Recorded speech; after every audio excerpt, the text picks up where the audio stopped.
कुछ एक जो नए शेयर है उससे शुरू करते हैं, फिर एक एक करके सेक्टर। डिफेंस को लेकर इस बार काफी लोगों ने टिप्पणी की। डिफेंस हम लोग डेली डिस्कस करते हैं, फिर भी सवाल आ जाते हैं। लेकिन चलिए मैम, लेकिन इस बार सवाल जो है एसकेएम एग के साथ शुरू करेंगे। इसको हमने अभी तक अपने कार्यक्रम में शामिल नहीं किया। और ये एसकेएम एग एक कंपनी है, एसकेएम एग।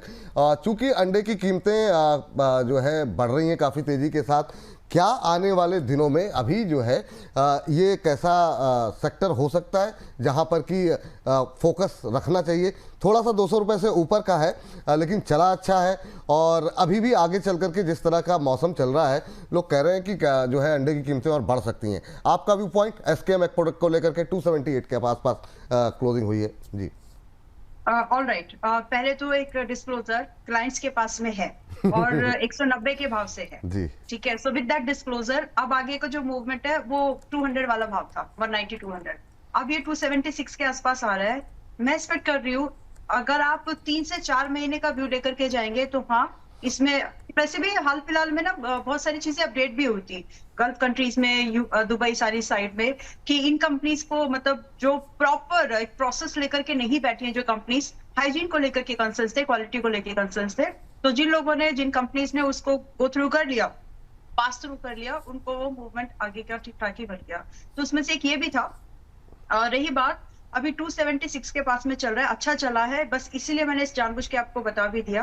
अब यहाँ से जो फर्दर मूवमेंट है होगा, हो सकता है 320 से 350 के टारगेट में एक्सपेक्ट कर रही हूँ। नाउ कंसर्न इज बाय कब करे, क्योंकि अभी ये चल रहा है बहुत ऊपर के भाव पर, कह सकते हैं कि ऑल टाइम हाई ही है अगर देखा जाए तो, इस साल का तो हाई है। आप इसको कोशिश करिए 270 के आसपास, 270 265 की रेंज में एसकेएम एक्स फूड्स को बाय किया जा सकता है। पोटेंशियल जो अपसाइड टारगेट है 320 से 350 के बनते हैं। एक छोटा स्टॉप लॉस, शायद आपको छोटा लगे बड़ा जो भी है, लेकिन जो स्टॉप लॉस है वो 230 का मेंटेन करके बाइंग ले सकते हैं। अभी भी एक्सटेंशन ऑफ मूवमेंट हो सकता है। ठीक, ये बात है, 320 350 तक जा सकता है। स्टॉप लॉस 230 का बताया ना आपने मैम? हाँ जी, क्लोजिंग बेस्ड, ठीक है, आईएफसीआई जैसा नहीं, क्लोजिंग बेस्ड। चलिए एनएससीएल पे जरा नजर डाल लेते हैं। अंबाला मैम, आप देखिए जरा एनएससीएल को लेकर के 205 के आसपास अभी चल रहा है और एक महीने में 25% की रैली आ चुकी है यहाँ पर। अच्छा मोमेंटम रहा है, लेकिन अब यहाँ से क्या आप आगे की चाल देख रही हैं? 215 के बाद से नीचे पिघला था, अभी क्या करना चाहिए? कौन सा स्टॉक बताइए? NSCL ma'am, NSCL industries. Okay fine, 205 yes, अगले हफ्ते हमें ये 190 और 200 के पास ही मिलेगा, कर सकते हैं। टारगेट की expectation 225 onwards up to 250 possible है, और नजरिया 2 मंथ्स का लेके जाइएगा। स्टॉप लॉस लेकर के चलिए आप, क्लोजिंग बेस 165। एक बार फिर से मैम जरा रिपीट कर देंगे, जरा हमारी टीम शायद सुन नहीं पाई, एक बार जरा फिर से जरा जी। 190 से 200 रुपए की रेंज में खरीद सकते हैं। 205 पिछले सेशन का क्लोजिंग प्राइस रहा है, तो थोड़ा डिस्काउंट आ जाएगा, उसको उसमें एंटर करें। आपका स्टॉप लॉस क्लोजिंग बेस्ड होगा 165 का, टारगेट होंगे 225 एंड 250। 225 250 तक के टारगेट यहाँ पर देखने को मिल सकते हैं। अभी 205 के आसपास चल रहा है, तो नज़र रखिए, अभी भी खरीद सकते हैं। 200 रुपये तक के 190 200 के बीच में खरीदारी करने की सलाह यहाँ पर एनएससीएल पे निकल करके आइए। हाँ चलिए अंबाला मैम, आपका व्यू डिफेंस में, आपका फेवरेट कोई काउंटर जो अच्छा लग रहा हो किसी भी साइज में, किसी भी प्राइस में जी? ऑलराइट, तो है तो कई सारे, लेकिन बीडीएल, एचएएल एंड जीआरएससी, 3 ऐसे काउंटर्स है, और अब इसमें मिधानी इंक्लूड कर लीजिएगा, क्योंकि उसके बिना डिफेंस की पूरी आगे चलती नहीं है चाल। तो ये 4 ऐसे काउंटर्स है, जो आपको पसंद है उनको आप रख के 6 से साल भर के व्यू पर, मंथ के व्यू पर आप लेकर के जा सकते हैं। जस्ट स्पेसिफाइड बीडीएल 1368 पे आया, यहाँ पर आप इसको ऐसे समझ लें कि 1340 भी आएगा तो भी बाय। मैंने बोला था ना 1300 से 1400 की रेंज मिलेगी अगले हफ्ते, मिली है और अगले हफ्ते भी मिलेगी। तो इस रेंज में आप बाइंग का व्यू लेकर के जाएं, आप जा सकते हैं। और आपके लिए जो पॉसिबल टारगेट्स होंगे 1600 से स्टार्ट होंगे, और 1800 के ऊपर तक के टारगेट यहाँ पर हमको बाय दिसंबर, मतलब बहुत एग्रेसिव टारगेट से ये मिल सकते हैं देखने को।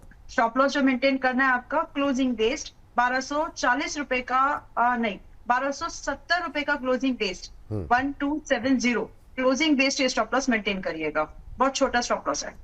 ठीक है, 1270 स्टॉप लॉस, 1600 1800 तक के टारगेट जो है देखने को मिल सकते हैं। मैम मिधानी का भी लेवल्स बता दीजिए खाली। हाँ जी, ठीक है, मिधानी तो अभी 413 रुपए पर है और नीचे आएगा, तब आप इसमें दोबारा एंट्री करिए, स्पेसिफिकली वो जिन्होंने इस पूरा पुराना वाला एंट्री मिस कर दिया था। तो मैं आई एम एक्सपेक्टिंग कि ये आपको कम से कम 385 रुपए मिलेगा, वहां आप चाहे तो एंट्री कर सकते हैं। रिस्की एंट्री है हाउएवर ये, और यहाँ आपका क्लोजिंग बेस्ड स्टॉप लॉस रहेगा 350 का। एक बार अगर पहले से स्ट्रेटेजी सुन ले ध्यान से कि एक बार अगर 350 छूट भी गया, यानी स्टॉप लॉस अगर हिट भी हो गया, तो भी ये रडार पर रहेगा, और जैसे ही दोबारा एंट्री के मौके मिलेंगे मैं खुद से आपको बता दूंगी, it's gonna be on my radar. तो फिलहाल स्टॉप लॉस फॉलो करिएगा। रही बात टारगेट, तो 440 से लेकर के 480 तक के टारगेट की एक्सपेक्टेशन है। यहाँ समय थोड़ा ज्यादा लगेगा, आप मान के चलिए कि आपको शायद 1 साल का समय लग जाए।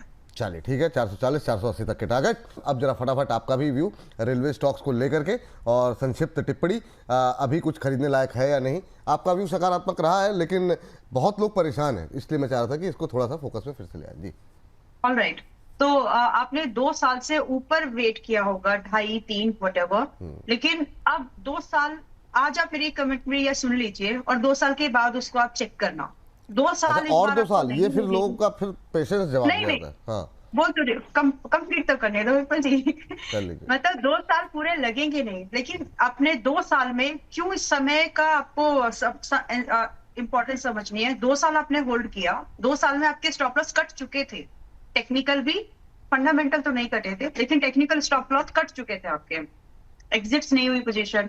तो हमेशा से जब आप एक समय के बाहर जाकर के होल्ड कर लेते हैं ना, तो उसका मतलब समय होल्डिंग का जो फर्दर समय रिकवरी टाइम वो बढ़ जाता है। But this is the time Vipul ji, देखो सभी सेक्टर पे तो बूम आ गया, बचा क्या है अभी? बचा आपका ये लॉजिस्टिक, आपका रेलवे इंडस्ट्री बची है, जहां पर गवर्नमेंट ने अभी कुछ ज्यादा खुल के नहीं बोला है, स्टेट्स बोल रही है, सेंट्रल गवर्नमेंट पॉलिसीज आने बाकी है, आएंगी, तो थोड़ा सा पेशेंस और रख लीजिए। मैं आपको इतना बोल सकती हूँ कि आपने 2 साल होल्ड किया ना, 2 साल की हिम्मत और लगा लो। ठीक मैम, थोड़ा सा फास्ट चलेंगे मैम, आप वरना फिर बाद में लोग डांटेंगे कि मतलब सवाल हमारे ले नहीं पाए। तो अभी रेलवे में शेयर कौन से अच्छे लग रहे हैं? जी रेलवे में मुझे जो JWL मुझे आज भी अच्छा लग रहा है, 200 के बाहर का, लेकिन अच्छा काउंटर है। लेवल बताते रहिएगा। IRCTC, ऑलराइट, आप IRCTC एंड RVNL, ये ऐसे काउंटर तो हैं ही जहां पर आप अपनी पुरानी महंगी बाई भी है ना, तो ऐड कर सकते हो।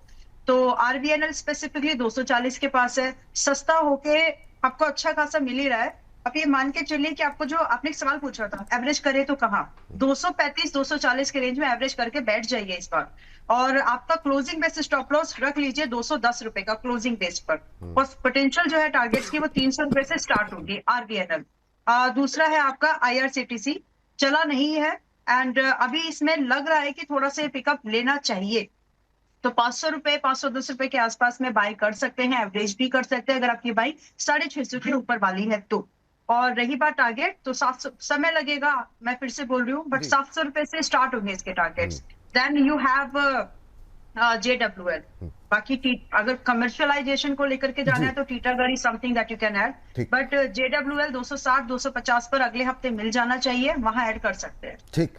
अंबाला मैम, शुगर को लेकर के आपकी बहुत सारी बीच में कॉल भी रही, कुछ ने हिट हुआ कुछ नहीं हुए, अभी क्या करना है शुगर को लेकर के, आपका व्यू क्या है? शुगर को लेकर के एक कमेंट्री छोटा सा, जैसे जैसे बच्चा बड़ा हो रहा था, दूसरा आ गया, तो वो न्यूट्रिशन जो है बट गया एक फैमिली का। What I am saying here is, अब समझ में आ जाएगा। देखो अभी एक तरफ ना आपके EV बड़े हो रहे थे, EV को लग रहा था कि EV बड़ा एक बूम रहेगा, पीछे से आपका ये आ गया, एथेनॉल वाला आ गया, अभी हाइड्रोजन चल रहा है। तो कंजप्शन के साथ साथ, यानी डिमांड के साथ साथ ना ऑप्शंस भी मार्केट में आ रहे हैं, so you got to be very very picky this time.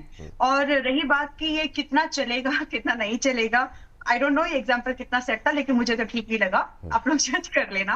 But overall what I am saying कि अभी गवर्नमेंट पॉलिसीज का सपोर्ट है इसको, तो अगले कुछ साल तो आप बिल्कुल आराम से मान के चलिए कि इनका जो रोड मैप है वो बहुत क्लियर है, ग्रोथ का है। अब स्पेसिफिकली आप खरीदे कब, देखिए ट्रेडिंग करने वाले आइडियाज ये अब रही नहीं है, वो जो साइक्लिकल होता है, जो सिक्लिकल चीजें आती है 3-1 महीने 2 महीने वाली, इट्स डन। यहाँ से अगर आपको इन्वेस्टमेंट के लिए उठाना है तो ध्यान से डिस्काउंटेड प्राइस पे कोशिश करिएगा, जिसमें कि आपका अपराज इंडस्ट्रीज आता है, देन आपका कुछ और कंपनीज, धामपुर शुगर जैसी कंपनीज, रेणुका शुगर जैसी कंपनी, लेकिन बहुत सारी नहीं, 2-3 इनफ है, including Praj industries. Why? Because ये प्रोसेसिंग में है। एंड इसके साथ साथ एक और चीज, रचित जी ने जैसे बोला ना कि एथेनॉल बनाने के लिए जितना पानी लगता है, there comes your water management companies plays it role, क्योंकि उसी पानी को मतलब बहुत सारी चीजें आ जाएंगी फिर वहां पे। तो फिलहाल के लिए Praj industries, Renuka sugar, ma'am एक या दो नाम जो भी आप ले उसके लेवल्स बताते रहे ना, फिर वो लोगों को सब अच्छा, ऐसे जनरल नहीं। जी ऑल राइट। तो प्राज तो देखो 350 के आसपास चल रहा है अभी, 348 पे क्लोज हुआ था पिछले सेशन में। मैं आपको सलाह दूंगी कि आप 50% तो बिल्कुल नहीं है ये मान के कि आपके पास है ही नहीं, तो 350 के आसपास आप एक बार यहाँ पर बाइंग ले सकते हैं विद एक्सपोजर ऑफ 60%। है तो भी होल्ड करिए, नहीं है उनकी बात कर रहे हैं अभी। तो 60% से आप एंट्री ले सकते हैं, रिमेनिंग 40 को बचा के रखना कंडीशनल, कि अगर ये 375 375 के ऊपर क्लोज कर जाए तब 40% अपनी क्वांटिटी ऐड करके पोजीशन कंप्लीट करिए। और अगर नीचे फियर फैक्टर में जो हल्के हाथ निकलने होते हैं, तो वहां तक अगर आपको 310 तक भी मिले, वहां अपनी पोजीशन कंप्लीट कर लीजिए। दोनों कंडीशन में टारगेट सेम है आपका। मैं 6 महीने से 1 साल का अगर टारगेट आपको देना चाहूँ, क्योंकि काउंटर अब वैसे ही है, तो आपका टारगेट 500 रुपए से मिनिमम स्टार्ट होगा।